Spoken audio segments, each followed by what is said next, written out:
कमाल, तो एफआईज ने भी कुछ किया है, उसके बारे में बताएं।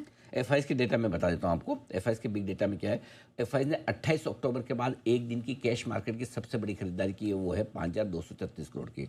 लेकिन इस एक खरीदारी की वैल्यू जो ये दिखा रहा है उससे कहीं ज़्यादा है, क्योंकि जो उस समय खरीदारी की थी 28 अक्टूबर को, वो एक्सपायरी का दिन था। उसके बाद एक आध महीने और भी खरीदा, शायद जुलाई में बढ़ा था, वो भी एक्सपायरी। सो एक्सपायरी के दिन के डेटा को आप नॉर्मल मत मानिए। एक्सपायरी के दिन को छोड़ को देखें तो 20 जून के बाद, यानी कि 8 महीनों की एफआईज की एक दिन की सबसे बड़ी खरीदारी है।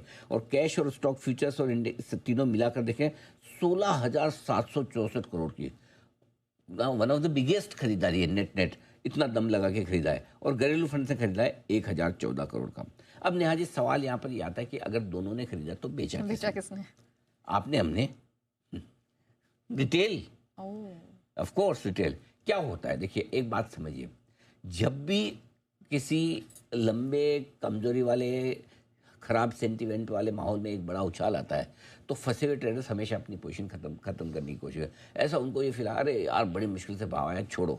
उस समय उनका ध्यान तेजी का होता ही नहीं है। उनका ध्यान ये होता है कि मैं फंसे हुए पोजीशन से बाहर कैसे निकलूं। सो कल जहाँ एफआईज, एक्चुअली देखा जाए तो एफआईज ने भी यही सोचा है कि फंसी हुई पोजीशन से बाहर कैसे निकलूं, क्योंकि उन्होंने भी शॉर्टकट है। 6,800 करोड़ के उन्होंने इंडेक्स फ्यूचर्स खरीदे हैं, 4,700 करोड़ के स्टॉक फ्यूचर्स खरीदे, कैश में खरीदा वो अलग से, तीनों जगह राइट लेफ्ट सेंटर खरीदे थे। और एफआईज के खरीदने के बावजूद डे लो के आसपास अगर बैंक निफ्टी बंद होते हैं, मतलब थोड़ा सा ऊपर, तो इसका मतलब क्लियर कट है कि लोकल ट्रेडर्स जो हैं, HNI इन्वेस्टर्स है, अल्ट्रा HNI है, मार्जिन फंडिंग वाले लोग हैं, जो पिछले दिनों में इतने तगड़े मार्क टू मार्केट लॉस देख चुके थे, उनको लगा कि जान छुट्टी लाखों पाए। करेक्ट। तो कल बेचने का काम उन्होंने, तो अच्छी बात क्या है?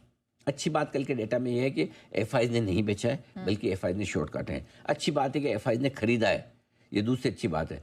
अच्छी बात यह कि घरेलू फंड ने भी छोटा ही खरीदा 1000 करोड़ का, लेकिन खरीदा है। और अच्छी बात यह है कि कमजोर ट्रेडर्स को एक मौका भी मिला सिस्टम से बाहर निकलने का, और उन्होंने पोजीशन भी हल्की की। तो कल के डेटा उस लिहाज से काफ़ी बेहतर है। अब सिर्फ रिस्क क्या है कि एफआईज ने एक ही दिन में इतना खरीद लिया तो और खरीदेंगे क्या?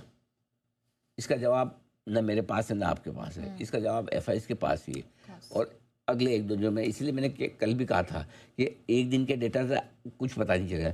आज कल के एक दो दिनों के डेटा देखते हैं, शुक्रवार तक के एफआईज का रुझान थोड़ा सा क्लियर। एक दिन से यह इनके मूड स्विंग्स बहुत ही जबरदस्त है। एब्सोल्युटली। हाँ, मतलब जो आपने वाइल्डेस्ट मूड स्विंग किसी के देखेंगे उससे ज़्यादा आजकल इनके है। एक दिन में मूड वापस बदल रहे, आज बेच दे तो भरोसा नहीं। सो हम क्या करेंगे, हम इंतजार करेंगे, एक दिन और देख ले, कौन सा कहीं जा रहे भागे जा रहे हैं, एक दो दिन देखने में क्या हर्ज है कि वाकई में एफआईज का मूड लंबे समय के बदला है या मजबूरी वाले शॉर्ट्स काटे। क्योंकि कई बार हेज फंड होते हैं, हेज फंड शॉर्ट करके बैठे हैं, अनएक्सपेक्टेड कोई चीज़ आ गई, लॉस तो बुक करना पड़ेगा। तो कल मजबूरी वाली शॉर्ट करनी तो हुई है, लेकिन मजबूती वाली खरीदारी आती है कि नहीं? मजबूती छोटा सा फर्क है, और तो का फर्क है, लेकिन बहुत बड़ा है। एब्सोल्युटली। ठीक है सर, ग्लोबल बिग डेटा कैसे देखें? सोने चांदी को देखें और सब छोड़ दें? क्या मतलब गजब ही है। $300 कल सोना चढ़ा है, चांदी अच्छा 17 साल की एक दिन की सबसे बड़ी तेजी हो गई सोने में। जहाँ लोग है ना वापस से ओबिचुरी लिखना शुरू कर चुके थे सोने चांदी की, ओवर, गॉन, चला गया, टाटा बाय बाय, है ना। राहुल गांधी जी ने बोला, लेकिन वो बोलने में मज़ा आता है मुझे वापस है ना। तो ये ऐसा सोने की लिख दी थी उन्होंने कि भाई गॉन, चला गया, bye tata bye bye type हो गया। लेकिन क्या कम बैक किया है, चांदी 8% उछली है वापस कल, ठीक है। और कल 31,000 करीबन सोना चांदी चढ़ी थी, 8-9 हज़ार रुपये सोना चढ़ा है कल हमारे मार्केट में। कच्चा तेल 2% चढ़कर फिर से 68 के आसपास है। फाइनली कॉपर निकल वगैरह मेटल की तेजी कमजोरी पर ब्रेक लगाए, कल हल्की सी उछाल वहाँ पर आती हुई दिखी है। ऑलराइट, लेकिन आइए